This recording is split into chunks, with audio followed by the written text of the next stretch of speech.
The bird in the image is an Asian openbill, Anastomus oscitans. 1. It is a large wading bird belonging to the Stork family, Cichonidae. 2. It is predominantly found in the Indian subcontinent and Southeast Asia.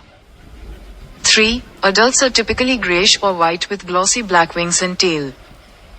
And 4. This species is known for its distinctive bill, which has a gap between the mandibles in adult birds, though this feature is not clearly visible in this specific photo.